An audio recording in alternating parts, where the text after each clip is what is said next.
Welcome back to our channel. We're Den and Berto, and today, napakaganda ng weather. Ang ganda ngayon, maaraw, pero Medyo malamig. Diyos ko. Sana panindigan kasi today, very outdoory tayo.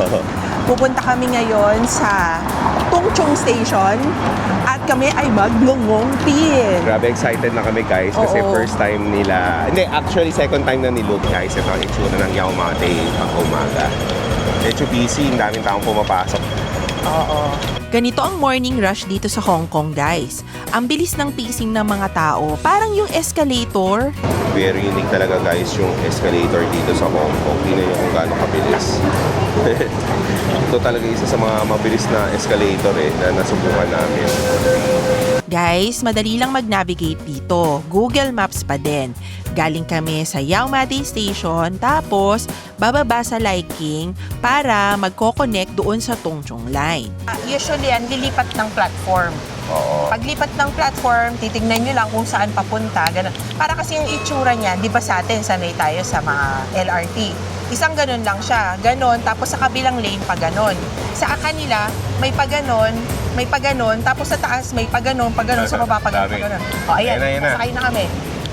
From Yao Ma Tei Station to Lai King Station, 14 minutes lang to. Nag-transfer na kami sa Tungchung Line. Alam niyo guys, yung very unique na audio visual experience na yung pagpasok mo dito sa loob ng tunnel. Pag lumabas ka na ng tunnel, nawawala, tumatahimik. Meron kang Parang sa loob ng tunnel, parang kasing meron niyang ibig sabihin sa buhay. Hindi ba maingay sa loob ng tunnel, gulo, pag lumabas sa dulo ng kulong, miliwanag. There's a light in every tunnel. At the end of every tunnel.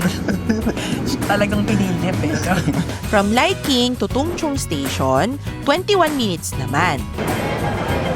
Mabilis ha, mabilis. Mabilis ha, hawak-hawak. Very unique talaga dito yung experience sa escalator Ang taas ng oh. Hong Kong. Ang taas ha? Guys, merong konting segway. Si Luke, kailangan mag 7-Eleven, pati si Han. Bili daw sila ng chips. Pag exit nyo, nasa right side lang, exit B.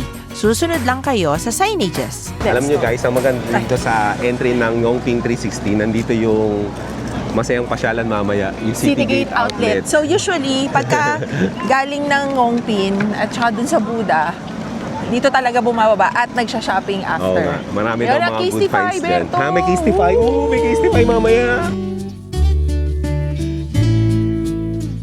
Siguro ito yung bunso ng mga pila kasi nga kabubukas pa lang, no? Oo. 10:46. Tingnan nyo guys yung pila. Para magka-idea kayo, pag mga 11 o'clock ng umaga, ganyan ng pila, it's Monday today. Ang ganda ngayon, no? Siguro patok na patok ngayong araw na to, Monday, yung Ngongping 360 kasi ang daming tao eh. Feeling ko kahapon mas maraming tao kasi Sunday. Sunday, oo.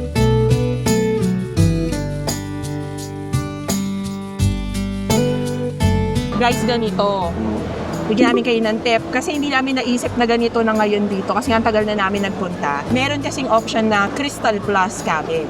Kung talagang nakakaluwag-luwag sa buhay, mag Crystal Plus cabin kayo kasi yung pila, Wala talagang pila. walang pila talaga doon. Sobrang onte. Meron lang doon sa general queuing. Tapos dire-diretso ka na sa Crystal. Kung talagang gusto mo for the experience lang, okay naman mag-standard. Kaso sobrang haba talaga ng pila. Kahit nakakulok ka, mahaba yung pila. Pero kung naka-crystal cabin ka na regular lang, semi-haba, tolerable, okay na okay. Kumbaga, yun yung perfect na pwede nyong piliin. May bibigay sa inyo dito na tag, wear it until makauwi if round trip ang binili nyo. Excited na kami, itong cable ride na to, almost 20 minutes din. Actually guys, kung mag-visit kayo dito sa Buda, meron namang ibang way pa on how to get there. Hindi lang naman yung cable car. But the cable car is the fastest and the most Pwede kayo scenic. mag-bus. Yeah, pwede kayong mag-bus, pwede kayong mag-taxi, yan. Pero yung cable car yung most scenic. Hello guys, we're in the balcony. Yaman naman ang balcony mo, be. Ang ganda ng scenic experience na to guys. Makikita mo yung mga mountains, yung mismong Lantau Island, pati yung ilalim, kitang-kita ang view sa floor ng Crystal Cabin. Pag malapit-lapit na guys, makikita mo na yung giant Buddha. Tsaka makikita mo na rin dito yung shrine kung nasaan yung 10,000 golden Buddhas. Papasyalan natin yan mamaya ha. Finally, nandito na tayo sa Ngongpin Village at dito guys, pag naglakad-lakad ka, maraming establishments na. May mga restaurants, may coffee shop, may subway pa nga at saka Starbucks oh. Meron ding souvenir shops at itong chopstick gallery, makakabili ka dito ng mga authentic Chinese chopsticks. Guys, dito Hi, sa gonna pay? Ngongpin 360 Village, medyo pricey talaga yung mga pagkain. Even naman na nung 6 years ago na nagpunta kami dito, ganun talaga ang presyo niya. Yung in-order namin na Gonna pork pay, please? cutlet, nasa 1,200 pesos siya yung set meal. Dito kami guys ngayon kakain na dahil sinaktuhan namin na lunchtime na. Wala talagang option pagkasama yung mga kids na kakain na strategic eh. Kasi kailangan kung anong convenience kung sa ano kanila. yung convenience sa kanila, Oo. tsaka kung ano yung gusto nilang kainin since hindi sila familiar pa sa mga Chinese food. And hindi naman sila picky eater pero syempre ang hinahanap talaga nila yung sanay talaga sila. So mahirap din kasing pakainin ng kung ano-ano na hindi nila gusto kasi most often than not Oo. mas nasasayang yung pagkain. Tama. So yun, dahil gutom na rin kami and we skip breakfast, hindi naman kami nakapag-almusal. So we can eat a little bit of splurging time ngayon. Ganun naman pag nagbabiyahe, di ba? Sana masarap. Mukha Sana namang masarap.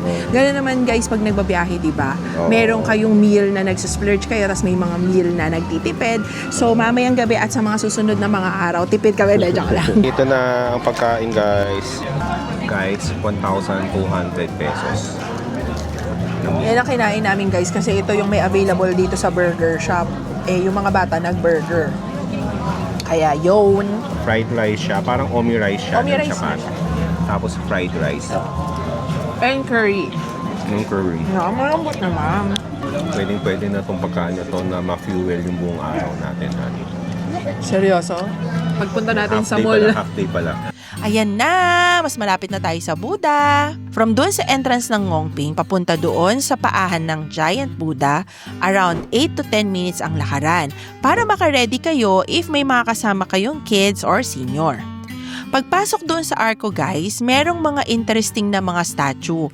Ito daw ang 12 Divine Generals representing zodiac animals for protection of the Buddha. Guys, very famous tong lugar na to. Actually, it's one of the iconic touristy area dito sa Hong Kong pag nag-visit kayo. Giant Buddha and yung monastery.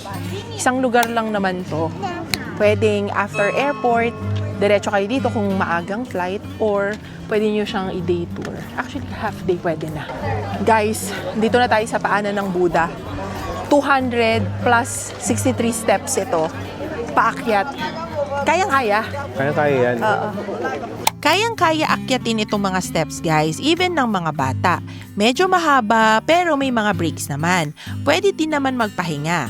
And nandito na tayo sa tuktok. Ito na guys ang Tiantan Giant Buddha. This is a bronze Buddha and one of the icons of Hong Kong. Free lang dito guys ha. Open 10 a.m. to 5:30 p.m. You will have a 360 view of the island dito sa taas.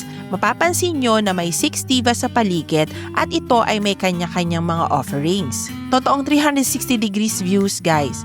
Kitang-kita mo yung mga bundok, yung dagat at nandun na sa kabila yung shrine.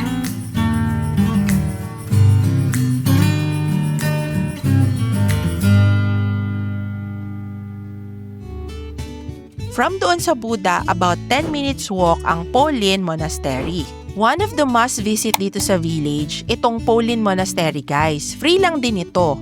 Pagpasok, makita mo na at ma-appreciate mo na yung mga naglalakihang golden Buddhas. Medyo ramdam mo na yung pagod dito, lalo na if nauna mong inakyat na yung Giant Buddha. Galing na kami dun sa Great Buddha. Nandito kami sa monastery. Pagkapasok mo ng monastery, meron dito metal na stool na very ergonomic Bench. sa bench. Grabe. Sa bench pala, sa right Sarap. side. Ito yung pwesto na paghapon, anong oras na yun? 2 o'clock ng 2:00. hapon, yung araw nasa likod mo. May puno. May puno guys, ayun may puno. Perfect. Tapos yung hangin, grabe. Pahingahan muna guys. Pahingahan muna. Sakto naman yung weather ngayon. ang ganda. Kasi medyo Easy. humahangin, tapos sunny. Sunny na malamig yung hangin. Anong degree na ngayon? 22 degree, lalong 22. lumamig. Naku, tanghali, lalamig lalong- pala. Mamaya malamig. Kaya nga, Ganito yung feel sa area na to. Mamamasyal sila, tapos magpe-pray sila. insenso. Very Sa labas. peaceful. Alam nyo guys, favorite talaga namin ni Den yung mga malalamig na lugar. Oo. Mga alpaka kami. Hindi kami masyadong... Para maitag ko lang dito yung card ng Korea natin para gumanda yung views. Guys, panoorin nyo naman yung ano namin, alpaca. Guys, i-promote na namin yung Korea namin para naman Kung hindi nyo pa napapanood Hindi yan, pa. guys. Para makita Siningit yung nyo. Korea. Kaya, siningit. wala kami masyadong masabi ngayon. Kung hindi, balikan nyo rin yung mga ibang videos namin. Kasi talagang challenging. First time kasing kasama yung mga kids. Eh. Hindi, masaya naman. Masaya talaga. Pero, Ang pinaka number one lang na nahihirapan ako is yung pagkain talaga nila. Oo nga, tama. Kasi Kasi- kami ni Den, kahit saan kasi kami pwedeng kumain. Tsaka kainin talaga namin yung staple food ng bansa na Oo, yun. Kasama kasi yung mga bata. Ang hirap kasing o-order ng separate sa kanila, tapos iba yung kakainin namin. Ganun. Pagka nandito kasi lalo, very touristy area, kung saan ka malagak, kumain ka na doon, tapos alis ka na kasi there's a lot of people also waiting for the spot. Itong Hong Kong series natin, gusto namin na gumawa na itinerary ni Den na pwede yung sundan pag may kasama kayong mga kids. Doable with kids, no? Hindi... Kami na ang magte-testing kung doable para alam nyo yung mga do's and don'ts. Yeah, okay? Pero alam nyo, isang payo lang kung pupunta kayo dito sa Ngong Pin 360, syempre mahabang lakaran to, tapos tingin ko maaga lang gigising, no? Oo. Tapos ilagay nyo sa araw na well-rested kayo nung gabi, maagang gigising, kakain muna kayo bago magpunta dito. Kaya nga, para Yun hindi na yung- kayo kakain dito. Yun yung maipapayo ko. Yung kasing food, sakto lang naman yung lasa But ng it's food. really expensive. Really expensive. Pwede mong kainin yung food na yon outside Oo. Ngongpin Oo. na hindi ka magsispend ng ganong kamahal na budget. Tama. Yun yung maipapayo natin na value sa kanila. Oo. Dito, Or, diba? para mawala yung mga first batch ng sobrang daming tao, pumunta kayo dito after lunch na lang. Nakakain na kayo kasi pleasant pa rin naman yung weather. Pwede. Oo, Oo. tama. So guys, nandito na tayo sa loob ng Polin Monastery. This is actually one of the largest monastery, Buddhist monastery here in Hong Kong. Matagal na to guys, na found to at ang founded by 3 monks na dumalaw doon sa Buddha. Kasi sa gilid niyan, kitang-kita mo yung giant Buddha. And most common symbolism dito is yung lotus. Kaya nakita nyo doon sa taas, kay Buddha, may mga lotus na ganun-ganon. Oh. Diba? Ang galing. O tapos, dito sa likod ng monastery guys, andito yung main shrine. Please do not miss this. This is the home of the 10,000 Buddhas. Ito guys, hindi siya literal na 10,000 yung count ng mga Buddhas ha. Symbolic siya na ang ibig sabihin ay infinite daw. After natin sa monastery, pwede nang umuwi. Kaso lang ice cream mo. Ice cream. Meron yan. Oh, yay! Ice cream time. Munggo. Munggo siya. Red beans. Munggo ice cream, guys. Yan. Pagkatapos nating mapagod dito guys, pag-akyat sa Giant Buddha, pagpunta doon sa monasteryo bago lumabas, ay Pa-ice cream mag-ice cream. Pagbalik guys, since ang na-avail namin ay round trip crystal cabin pa rin, doon lang din kayo kung saan bumaba. And another scenic experience for the kids. Guys, nakasakay na ulit kami dito sa Crystal Cabin. Pabalik na ulit. Pabalik na kami. Kinuha namin kasi guys yung round trip cabin para papunta at saka pabalik. Assured na makakabalik talaga kami dun sa Central. Yes. So yun guys, it was a very pleasant, a very good weather, and it's a sunny day exploring the Ngongping village.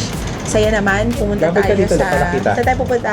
Dun sa Buddha, and then Yes. nagpunta tayo doon sa monastery. Buddha. Yeah, there's a Buddha.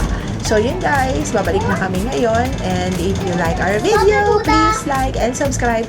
Subscribe guys ha. 85% ng mga viewers namin hindi nakasubscribe, kaya mag-subscribe na kayo Yes. kung natutuwa naman Yes, kayo sa please. amin. Tapos yan, comment down below and then we'll see kung ano pa yung mga susunod namin itinerary with kids. Yes. Very doable to guys. Samahan Okay? nyo kami sa susunod na video, guys. See ya! Bye! See ya. Bye-bye.